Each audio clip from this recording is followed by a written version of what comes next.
आज का टॉपिक है राहु का डर और आपकी जन्म पत्रिका। किसी भी जन्म कुंडली में राहु किस प्रकार से फल देंगे, आज हम यही देखने वाले हैं।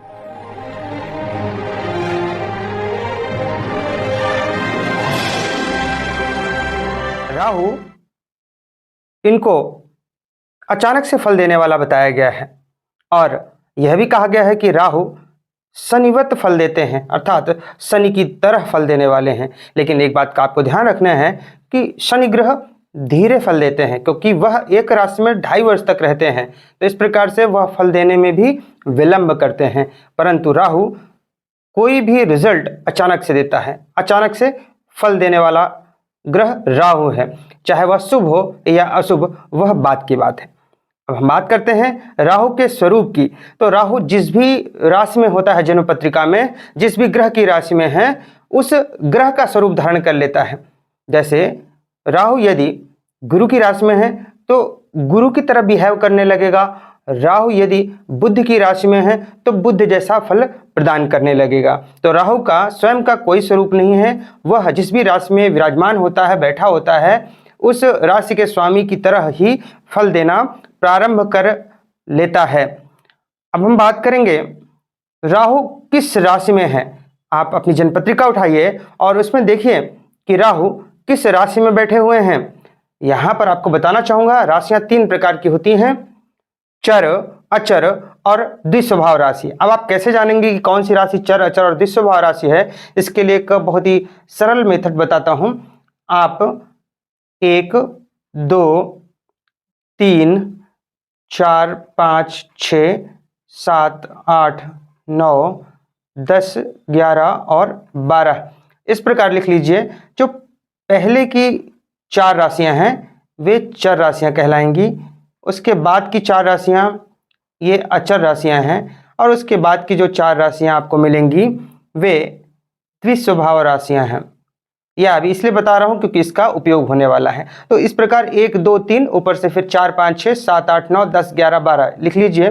जो पहला यहाँ पर रो है वह चर राशि का है, दूसरा रो अचर का और तीसरा रो द्विस्वभाव राशि का है। अर्थात पहली नंबर की राशि, चौथे नंबर की राशि, 7वें नंबर की राशि और 10वें नंबर की राशि, ये चर राशि। इस प्रकार से आपको समझना है।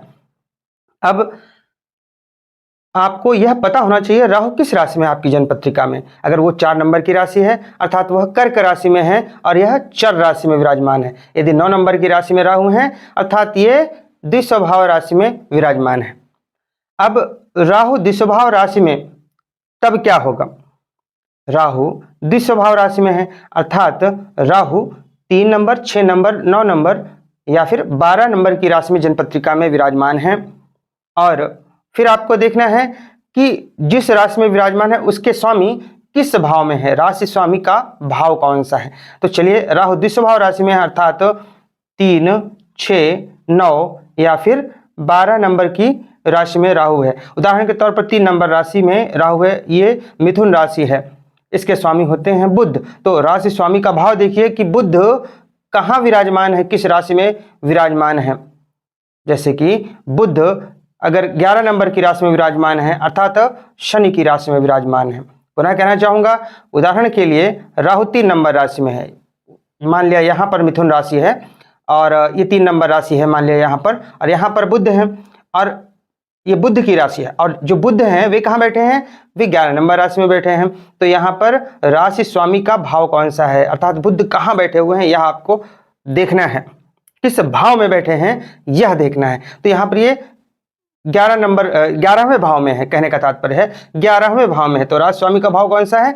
11वें भाव में है। पुनः अपनी बात को कहना चाहूंगा कि राहु जिस भी भाव में, जिस भी राशि में विराजमान होते हैं उसके स्वामी किस भाव में है यह भी आपको देखना है। तो मान लिया राहु द्विस्वभाव राशि में है, 9 नंबर की राशि में है, मान लिया राहु 9 नंबर की राशि में विराजमान है अर्थात धनु राशि में विराजमान है। तो धनु राशि के स्वामी हुए गुरु। गुरु कहाँ बैठे हैं? गुरु उदाहरण के लिए यहाँ पे बैठे हैं, पंचम भाव में बैठे हैं। तो आपको यह पता होना चाहिए कि राशि स्वामी का भाव कौन सा है। राहु किस राशि में है?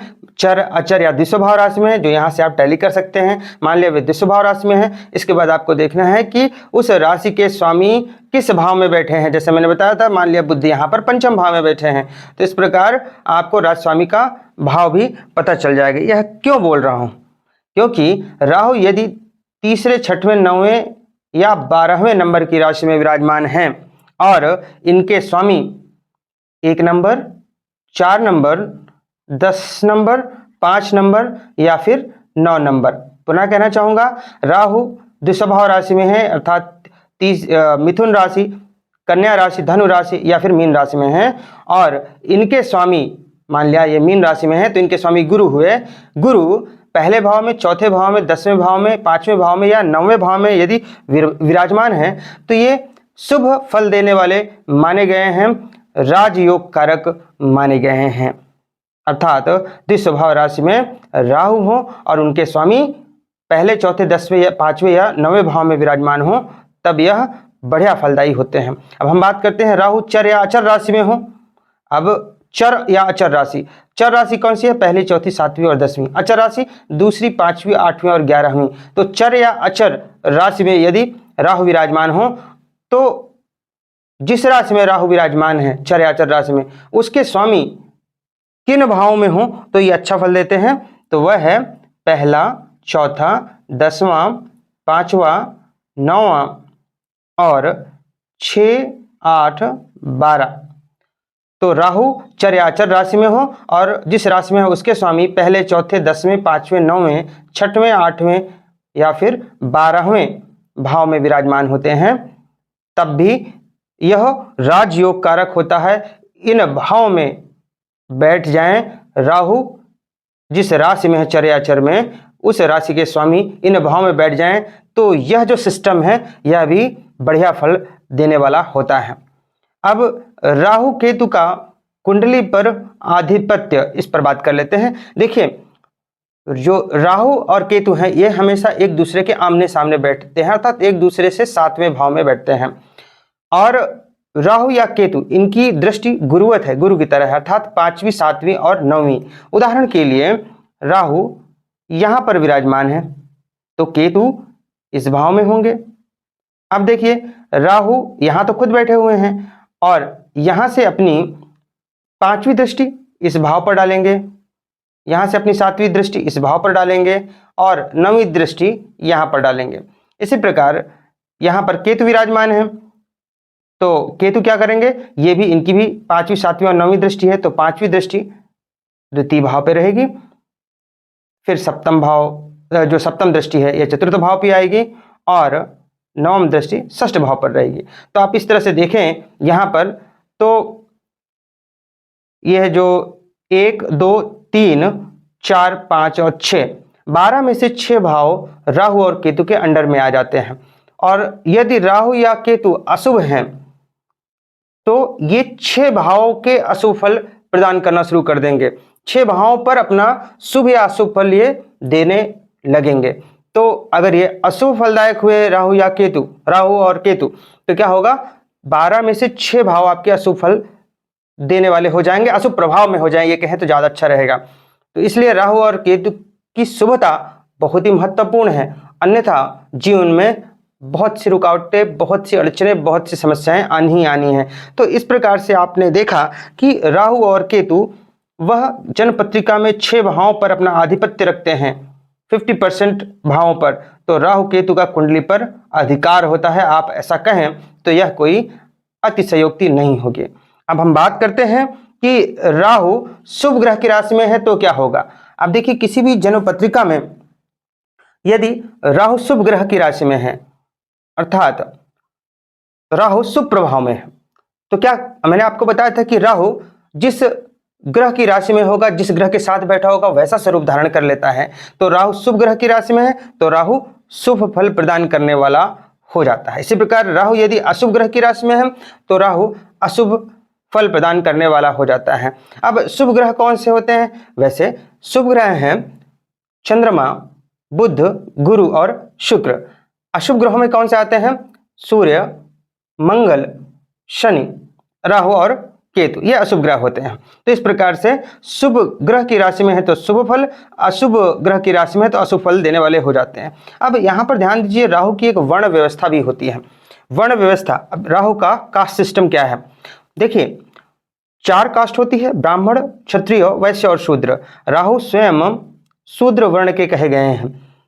तो यदि जन्म पत्रिका में, आपकी जन्म पत्रिका में आपका वर्ण, आपकी जन्म पत्रिका में आपका वर्ण शूद्र है तो राहु आपको अधिक अशुभ फल नहीं देंगे। वैश्य भी है आपका वर्ण है तो भी आपको उतने अशुभ फल नहीं मिलेंगे, लेकिन ब्राह्मण और क्षत्रिय वर्ण के लिए राहु अशुभ फलदायी हो जाते हैं। ध्यान रहे, यहां पर मैं आपके कास्ट सिस्टम की बात नहीं कर रहा हूं, आपकी जन्म पत्रिका के अनुसार आपका क्या वर्ण है उसकी बात कर रहा हूं। अब राहु के दुर्योग की चर्चा कर लेते हैं। राहु हर ग्रह के साथ बैठकर कुछ ना कुछ दुर्योग का भी निर्माण करता है। जैसे राहु यदि सूर्य के साथ विराजमान हो तो ग्रहण योग का निर्माण करता है। राहु चंद्रमा के साथ विराजमान हो तो भी ग्रहण योग का निर्माण करता है। राहु मंगल के साथ है तो अंगारक योग बनाता है, बुध के साथ है तो जड़ योग बनाता है, और गुरु के साथ गुरु चांडाल दोष का निर्माण करता है, शुक्र के साथ लंपट योग का निर्माण करता है, और शनि के साथ श्रापित योग बनाता है। तो राहु जिस ग्रह के साथ विराजमान होता है आप देखेंगे कि वहां एक दुर्योग का भी निर्माण करता ही करता है। राहु एक एम्पलीफायर की तरह भी काम करता है, अर्थात किसी भी चीज को बढ़ाने का काम। तो राहु क्या करता है, जिस ग्रह के साथ बैठा होता है उसकी पावर में वृद्धि करता है। पुनः कहना चाहूंगा, राहु जिस ग्रह की राशि में बैठा हो और उस राशि का स्वामी उसी राशि में विराजमान हो, तब राहु उस ग्रह के पावर को एम्पलीफाई करता है। जैसे मान लिया राहु यहां पर विराजमान है कहीं पर किसी भी भाव में, यहां पर मान लिया 4 नंबर की राशि है, उदाहरण के लिए ये चंद्रमा की राशि है, यहां पर राहु विराजमान है और यहीं पर चंद्र भी विराजमान हो जाए, बैठ जाए, तो वैसे राहु और चंद्र यह दोष का निर्माण कर रहे हैं, ग्रहण दोष का निर्माण कर रहे हैं, परंतु राहु यहां पर चंद्रमा के फल को बढ़ा देंगे, एम्पलीफाई कर देंगे, वृद्धि कर देंगे, क्योंकि चंद्रमा अपनी ही राशि में विराजमान है।